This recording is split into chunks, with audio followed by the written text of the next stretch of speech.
G'day, Australia's in the house. And yes, I'm excited.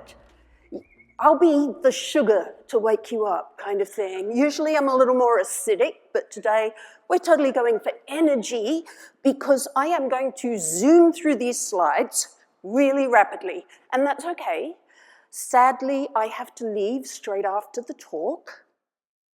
I've also just rewritten the whole presentation because so much has happened in the last couple of years of robotics, and I wish I just had one slide deck I could use. That is not the world of robotics. Every year, the changes are just accumulating, and I'm so pleased that I can stand on the shoulders of giants, as has been famously said, and speak after Alison has given you a really good overview about AI. Now, there is one big difference. AI is information. It is not action. And I got involved in robotics when I saw how the internet went wrong, if that makes sense. Wonderful technology that promised us so many amazing things, but the actual nature of the technology didn't really afford those great things as much as it afforded spam and toxicity and a lot of things that were less good that many of us could have predicted were going to happen. And so I became very involved in trying to work out, was robotics going to be good or bad? As far as I'm concerned, it is the technology of the 21st century, more so than AI. AI is an enabler for robotics, but it's robotics that takes that information and performs actions with it. And that is why robotics is so important and why we have some intersecting areas that is a whole nother talk. When we talk about ethics and safety in AI, we talk about explainability, transparency, responsibility. When we talk about the same things in robotics, even though it's enabled by AI, we're much more concerned with physical things, safety, for example. How do these things interact? How do we develop the best possible robots? But that's what I'm going to try and give you a bit of a sense of really quickly. So AI is super exciting. The last couple of years, the pace of change has become enormously rapid. But robotics is still hard, and it's still full of hype, and one of the reasons it's full of hype is because when we look at a robot, we anthropomorphize and we give it far more capability than it actually has because it resembles a living animal or a person, and it only takes a small amount of cues from a robot or even a chat AI assistant for us to anthropomorphize. And the moment we anthropomorphize, we give it theory of mind, we give it so much more intelligence, we give it memory that it's going to remember that you spoke to it the day before or that you always visit at lunchtime. And it doesn't have that. These are things that robots and the AI that is underpinning our interactions don't actually have yet. So in the robotics community, the big lesson is, don't put eyes on your robot unless you are prepared to have a robot that tracks with those eyes and signals movement with eyes, because that's what people do all the time. If you give a robot eyes and it doesn't look to the left when it's about to move to the left, then you mix people up and they will walk in front of it and they will have accidents. So many of the delivery robots that you've seen, very simple, comparatively speaking, robots that collect plates at restaurants and so on. It's a big debate. How much of a face do you put on them? Well, the moment you give them a voice, not even a face, but a voice, then people assume that it will have memory that it will listen to you, remember what you've said, and that it will answer you. Now, if you did not provide that in your robot, and many people who didn't think it through just went, oh, look, it looks really cute, let's put a face on it. And then the interactions from ever after that are really bad because it doesn't live up to the capabilities that we in our minds have given that robot. I've got a whole talk on that because that was originally my background, was the human-robot interaction aspect. But then I realized that there were so many great robots that we built that weren't getting out in the world. So we have an underpinning issue. Who decides what robots we build? What ones are successful? What makes a robot successful? And it's got a lot to do with the economics of it. I've been, since 2010, a group of robotics companies in the Bay Area got together and formed Silicon Valley Robotics. Some of the founding companies included NASA, SRI International, Bosch, Adept, Willow Garage, the home of the personal robot, and, you know, Intuitive Surgical, NASA, I think I said, the giants, many giants in the field, very few startups. We only counted 60 companies in robotics in the Bay Area in 2010. Guess how many there are today? It's more like 1,000.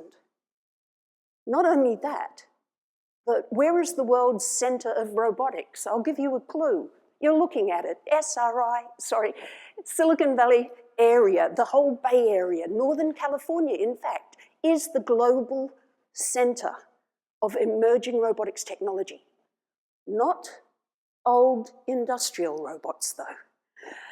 So moving on, what are the most successful robots in the world today? Many of you will have run into some of these. In fact, how many of you have flown in a commercial aircraft? Okay, those things are capable of flying themselves, of landing, taking off, and doing everything without a pilot assistance. Not only that, but right now there are some plans, again, the largest lobbyists for drones over the last 15 years have not been drone companies. It's been FedEx, because they want to convoy fly cargo aircraft without pilots. That's looking like it might come to pass in the next couple of years. Now, you didn't think that I was going to talk to you about aircraft when I got up to talk about robots, did you? Well, maybe you know the world's most popular robot, apparently, the Roomba, and the robot vacuum cleaner. This, personally, I love iRobot. I even bought stock in them, which was a very bad idea. Rodney Brooks, one of the founders of iRobot, says, because he also founded a VC firm for robotics back in the 90s, which was way too early to do that. It's that old joke, how do you make a fortune in robotics? You start with a bigger fortune. And yeah, so there's been very little money made in innovative robotics until the last 10 years, that's all, 10 years. We're talking about really rapid growth, but the Roomba was commercially launched around 2006. This is a company that was founded in 1990 and relied on providing things like PackBot to the defense forces. Those are the bomb diffusing robots. That's what kept the company alive for 16 years while they were working on the robot vacuum cleaner. iRobot is still, the Roomba is still 50% of all robot vacuum cleaner sales, but I have lost count of the number of other companies that now have a robot vacuum cleaner. Last time I checked, and it might have been pre-pandemic, robot vacuum cleaners now make up 28% of the category of floor cleaners. And this is a completely new category. It's grown that rapidly. And iRobot, being the first, dominated that category. Who else, if you thought about one of your favorite technology companies associated with vacuum cleaners, who would you have expected to be leading the field? Yeah, absolutely. Dyson was working on robot vacuum cleaners before 1990. They've had different models. They launched the 360i in 2017, 2018 finally, and they quietly pulled it from the shelves 18 to 24 months later. They achieved the grand total of 1% market penetration in the robot vacuum cleaner categories. It's not a good look for a leading engineering company. They still do amazing things, but they decided that robot vacuum cleaners wasn't worth their time anymore. But the most successful robot today is your car. Anybody got a self-driving car? Okay, I worry about you. Anybody got a car? Is it older than 2008? Okay, according to my roboticist friends who do self-driving cars, amongst other things, you are driving a robot. In terms of the brakes, in terms of the clutch, in terms of drive-by-wire steering, you are giving suggestions to your robot car that it decides whether or not to follow. But we don't notice it because, by and large, it does what we want when we want it. Your cars are already robots. Do you know how many computer chips there are inside your average vehicle and how many sensors? Something like 300, maybe 330 sensors in your vehicles and around 150 different computer chips. And of course, during the pandemic, when we had supply chain issues, we started to see cars that had handles to wind the windows up. Things like that, because people couldn't get the simple little chips that they were using for some of these very, very small things. Oh, and there's a robot arm in there. I'm being optimistic, but I believe that this year there are probably 4.5 million industrial robot arms in the world today. Given that that number was less than 2 million 10 years ago, that's been a big change, but not compared to the number of robot vacuum cleaners and cars out there. I think a lot about the scaling and the economies of scale and when that's going to kick in for robots and which robots that's going to kick in for. The Model T first came out in 1908. It took them 8 full years to reach 1 million produced. And that is a remarkably similar figure to what a successful robotics startup would look like, the sort of company that you might want to buy robots from.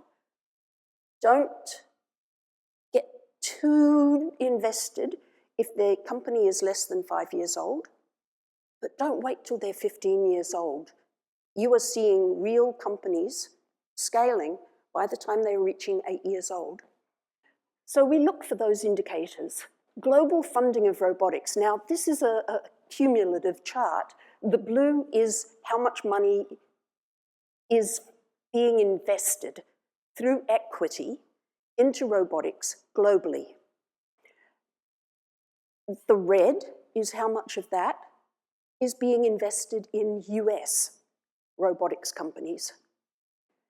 The yellow is how much of that is in Northern California, in the Silicon Valley area. So you see what I'm saying? We are between almost a half at some points, but we're definitely between 1/4, 1/3, and sometimes up to 1/2 of all venture-funded robotics. And venture-funded robots, as I said, it's not your grandfather's robots. It's not the industrial robots that have finally reached 5 million in distribution. I have put away a lot of the charts because we won't have time to go through them, but I'll share all the slides with you after. Where are these robots going to get built? We're right on the cusp of the scaling of robots. And so my big strategic focus right now is where are they going to get built? Who's going to build them?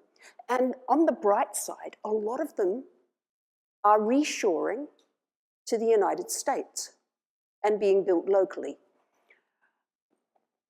Demand through the pandemic went through the roof based on e-commerce. This fits in with the sort of robots that were coming out of the lab in the mid-2000 teens.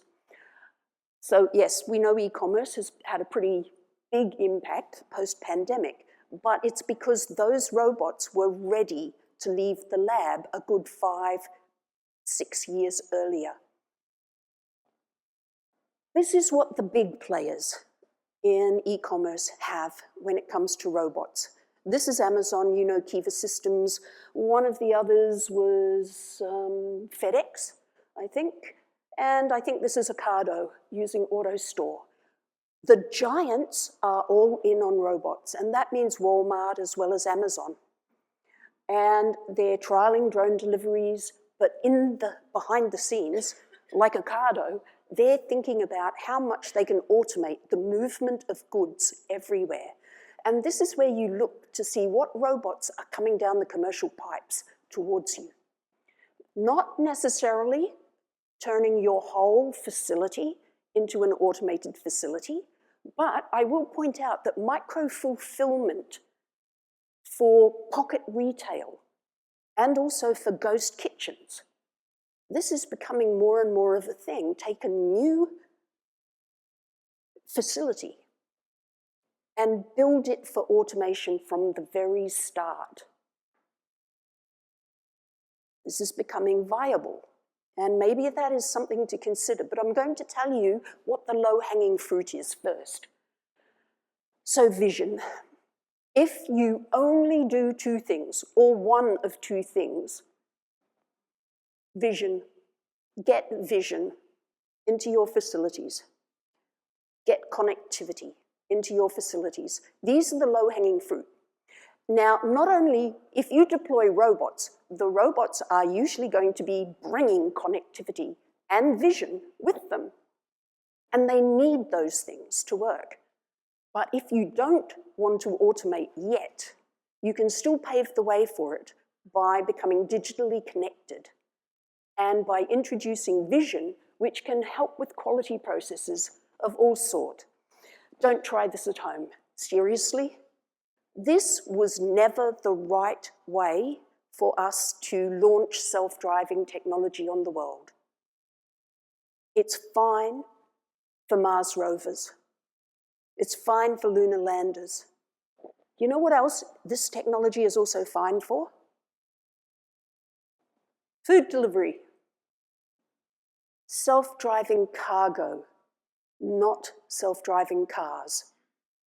Some of the more successful versions of self-driving cargo include things like large trucks going on sunny roads between Los Angeles and Texas, or small trucks like Nura that are traveling at 20 to 25 miles per hour, taking a miniature store around suburban areas or university campuses. And then, of course, you have sidewalk delivery bots. I'm not a fan of sidewalk anything.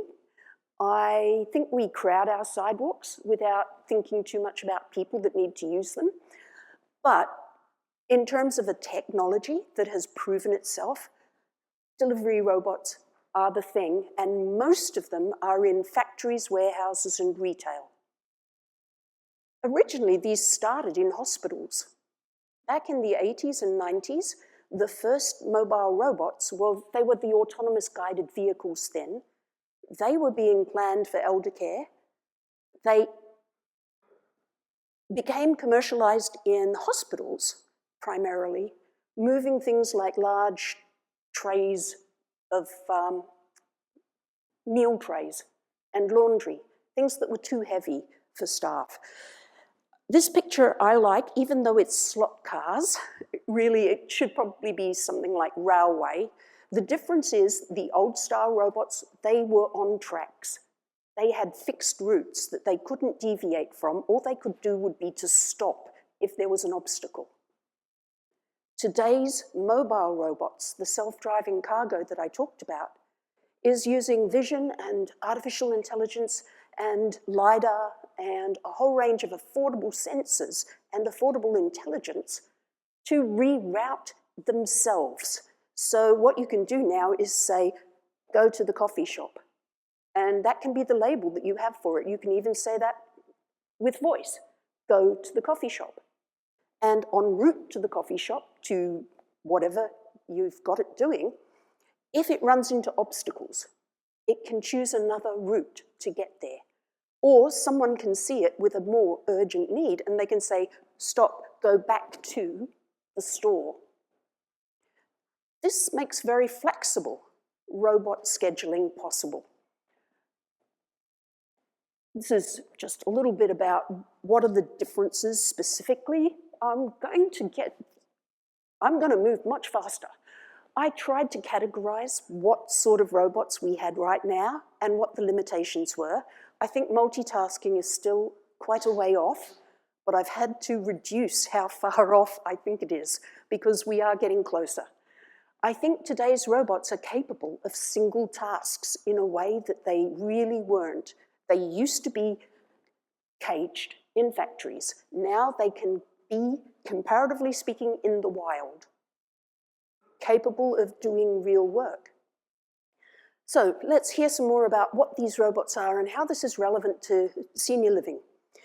Is anybody familiar with this lovely robot? I'm really pleased. I love this robot, but do you have them in your facility? No. Do you know when this robot was invented? About 25 years ago, maybe a bit more. I think originally 1994.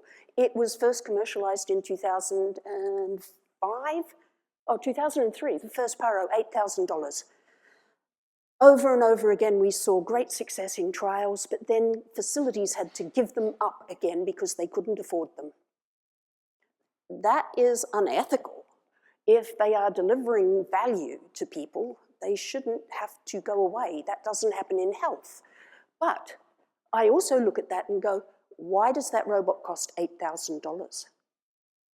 And that's a question you should ask yourself. We are heading towards, oh, by the way, you can get Paros for what I saw advertised as 75% discount on a number of sites. I think it's kind of a clearance sale on Paros.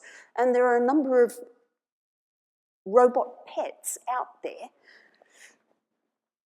But the cheaper the robot pet, the less capable it is. Okay, what about this one? This looks like it'd be kind of handy. This one is still in research. But this is the, I don't know, the 30th time that researchers have reinvented a robot that has been trialed. This was what Google was doing with their robot department. Not available commercially because robots were too expensive. It was aiming at your house. Houses are very difficult. Everybody has a different house. And most of us aren't really willing to pay more than what we would pay a maid service for a robot. So we still don't have these as commercial robots. This is one that I am very, very fond of. Silicon Valley company, Hello Robot. This is their Stretch 3 robot. It is available commercially for $24,995. It's the third iteration of something that they have developed with Robots for Humanity, with Henry Evans, who's a quadriplegic, as you see there, and other volunteer power users, also with research groups. And they have, over the 3 iterations of the Stretch robot, built a very, very large community of robot developers through the universities and of feedback as to how to use that robot. Comparatively speaking, still kind of expensive, but you have a robust robotics company that has been funding its growth through bootstrapping, through revenue that they are creating through robot sales. Best possible way to grow. Although I believe they're actually out fundraising right now to grow rapidly because they've got all the proof that they need. You've probably run into Labrador. I love them. They've got a great history of experience. Labrador had the misfortune to kind of go out for funding and hit the ground just at the start of the pandemic. The pandemic has killed so many good robotics companies, and it's leaving us with quite a gap. Companies that were formed around 2018 onwards hit a period where they didn't have customer traction, couldn't raise funding, and now the funding climate is very, very bad. A lot of those companies are failing. because they do not have funding. If you want to see Labrador Robotics, see if you can invest in them. There is a Japanese company coming out that's doing something similar, and I'm advising 2 startups that are aiming to do something very similar to what Labrador was doing. But these startups are pre-seed. The Kachaka, Japanese one, is commercial and will be available this year. It's only a few $1,000s, but it's also very small and light. So it's not appropriate for many scenarios. But it's not simply robots. It's technologies augmenting and assisting people with other abilities, people with visual problems, people with hearing problems. There's a range of companies, and the one that I personally love is the woman in white. She is the roboticist who's a living treasure in Japan. She is blind, or partially blind. She developed one of the first translation keyboards at Microsoft. She has appointments in Japan and at Carnegie Mellon, Chioma Asaiki. But she is the one that has developed this handheld robot luggage because it feels more like you are a normal person if you're walking the streets with a suitcase than with a robot dog or a cane.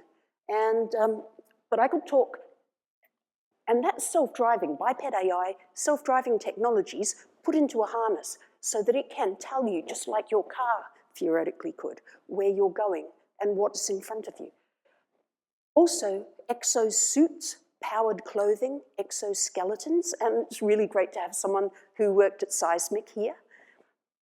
But the sad thing is, Seismic is probably going to be a workplace. Powered clothing, not senior living, even though that's what they originally started. Most of these companies are getting picked up by industry. So the robots that you want to get, you need to fund as well, or find ways of funding them. The cost of robots is coming right down. Arguably, with the rise of humanoids, a robot should cost the same as a car. It should not cost more than that. What we usually find is it's the integration of the robot into your software systems that takes the real cost. I put up Frances Gabe there because I'm going to run out of time, but she created a self-cleaning house.